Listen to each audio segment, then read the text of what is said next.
नमस्कार दोस्तों, चलिए चलते हैं। कल ग्रामर के बारे में चर्चा हुई थी। एक चैप्टर पहला था बेसिक के बारे में हम जान लेते हैं कि किसी भी लैंग्वेज को पढ़ने के लिए हमें उसको जानना बहुत ज़रूरी होता है। तो जानते हैं, जैसे मान लीजिए कि अगर हम इंडियन हैं तो उसमें एक इंडियन की एक भाषा है जिसको हम बोलते हैं हिंदी। इसकी राजकीय भाषा है। हिंदी इसकी राजकीय भाषा है। तो हम यहाँ पे पढ़ते हैं, लिखते हैं, समझते हैं इसको। लेकिन अगर हम बात करेंगे इंडिया के यानी कि भारत के क्षेत्रीय भाषा की, किसकी? क्षेत्रीय भाषा की। तो जब क्षेत्रीय भाषा में चले जाते हैं हम, तो क्षेत्रीय भाषाएं बहुत से होती हैं। जैसे मान लीजिए कि भोजपुरी हो गई, भोजपुरी, तमिल, कन्नड़, इसके बाद मलयालम इत्यादि करके कुल कितने 22 भाषाएं हैं। 22 भाषाएं हैं। और जब बोलियों की बात आती है, बोलियों की, तो कितनी? कुल बोलियों की तो 18 बोलियां और 22 भाषाएं माना जाता है। ठीक। लेकिन यहाँ बेसिक कॉन्सेप्ट के बारे में बात करते हैं, इंग्लिश के बारे में बात करते हैं हम, कि अगर हम इंडियन होकर हिंदी बोलते हैं तो इंडिया में बहुत से ऐसे राज्य हैं जहाँ पे इंग्लिश वर्ड का प्रयोग किया जाता है। इंग्लिश में पूरे वर्क होते हैं। जैसे एक राज्य है जिसका नाम है नागालैंड। आप लोगों को शायद मालूम होगा कि नागालैंड एक ऐसा राज्य है जिसकी राजधानी कोहिमा है। नागालैंड में क्या बोला जाता है? नागालैंड की भाषा क्या है? तो नागालैंड की भाषा क्या है? इंग्लिश है। नागालैंड की भाषा इंग्लिश है। हम इसके बारे में देख लेते हैं कि आखिर में इंग्लिश है क्या। तो हमको मालूम है कि किसी भी भाषा को बोलने के लिए उसके स्ट्रक्चर को समझना जरूरी होता है, उसके बेसिक को समझना जरूरी होता है। जैसे हम अपनी भाषा को समझने के लिए अल्फ़ाबेट का यूज़ करते हैं। किसका? अल्फ़ाबेट का यूज़ करते हैं। अपने बच्चों को हम अल्फ़ाबेट पर पढ़ाते हैं, अ पढ़ाते हैं, क ख पढ़ाते हैं। उसी प्रकार इंग्लिश को समझने के लिए हमको अल्फ़ाबेट का यूज़ करना पड़ेगा। जैसे ए से लेकर हम जेड तक लिखते हैं, तो जब ए से लेकर जेड तक लिखते हैं तो इसको हम लोग क्या बोलते हैं? इसको हम लोग लेटर बोलते हैं। क्या बोलते हैं? लेटर बोलते हैं। अब लेटर का मतलब क्या होता है? अपनी भाषा में हम देखें तो लेटर को हम लोग पत्र बोलते हैं। लेकिन यहाँ लेटर किसको डिनोट कर रहा है? यहाँ लेटर अक्षर को डिनोट कर रहा है। किसको कर रहा है?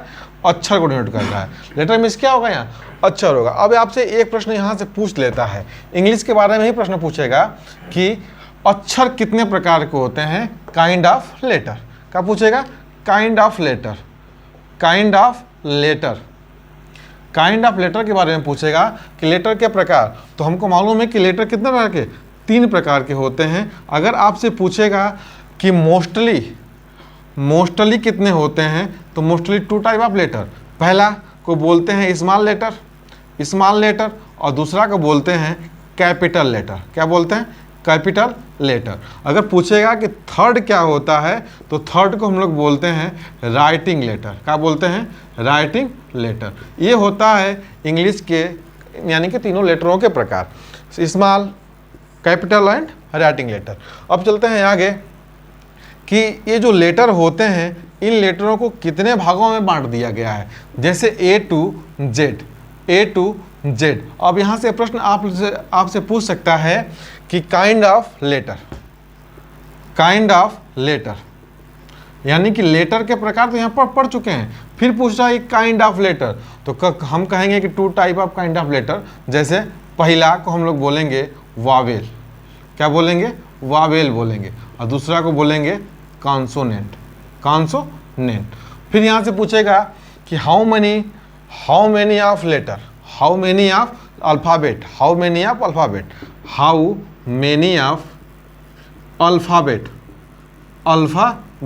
यहाँ से एक और प्रश्न पूछता है कि हाउ मेनी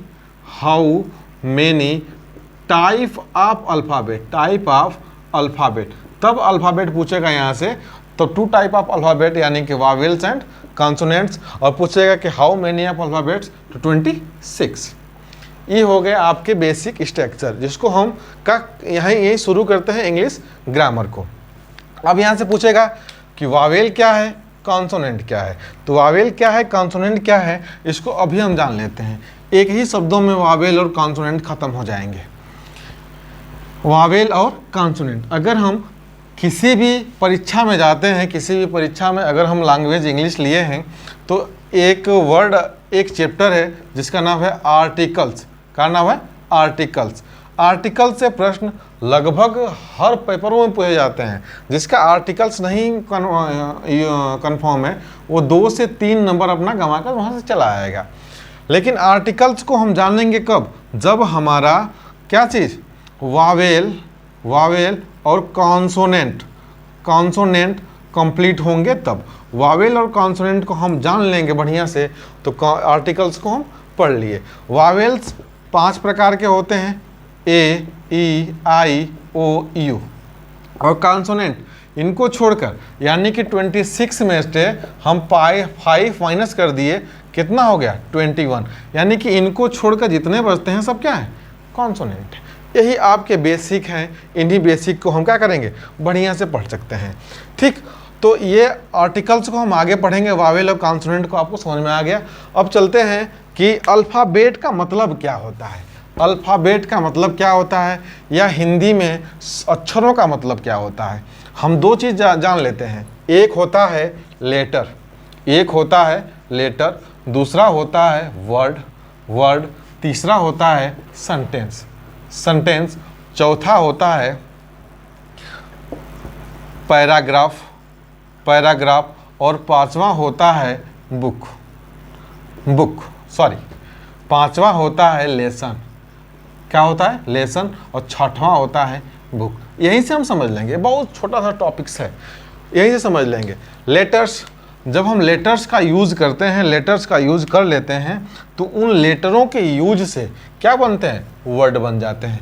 यानी कि हम कहेंगे, अगर हम फ्रीडम की बात करते हैं, स्वतंत्र की बात करते हैं, तो लेटर क्या होते हैं? स्वतंत्र होते हैं। अगर हम लेटरों को सही क्रम में रखते हैं, उनको सीक्वेंस में रखते हैं तो उनका एक अर्थ निकलता है।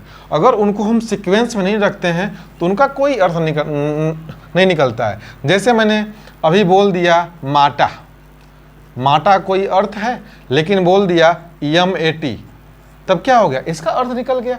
अगर हम बोल दिए चाची, इसका कोई अर्थ नहीं निकला, लेकिन बोल दिया आंटी, क्या बोल दिए? आंटी, इसका एक अर्थ निकला। तो यानी कि जिन लेटरों को हम फ्रीडम, स्वतंत्र रखते हैं और उन लेटरों को हम सीक्वेंस में रखें तो उनका एक अर्थ निकलता है, उसी अर्थ को हम लोग लेटर बोल देते हैं। जब उन अर्थ को लेटर बोलेंगे और उन्हीं शब्दों को हम सीक्वेंस में रखेंगे तो वो क्या बनते हैं? एक वर्ड बन जाते हैं। जब उन लेटरों को हम एक सीक्वेंस में रखें, जैसे मैंने रख दिया एप्पल, APPLE, इनको जब सीक्वेंस में रखें तभी तो ये एप्पल बने। और जब हम क्या थे, ये जब अलग अलग थे तो लेटर थे, और जब जुड़ जाएंगे तब क्या बनेंगे?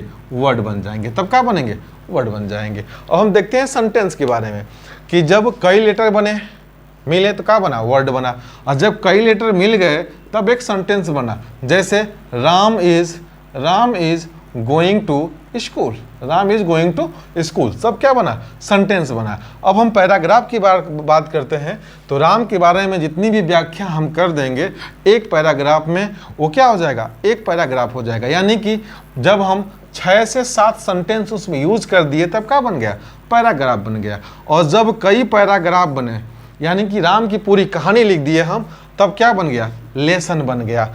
और जब हम कई राम, कई लक्ष्मण, कई चीज़ों को डाल देते हैं, इंक्लूड करते हैं, तब क्या बनता है? बुक बनता है। इस प्रकार से ये बेसिक चीज़ें थी। अगर आपको समझ में आई हो तो आप क्या करें? लाइक, शेयर, कमेंट करें और बताएं कि वीडियो आपको कैसा लगा। धन्यवाद।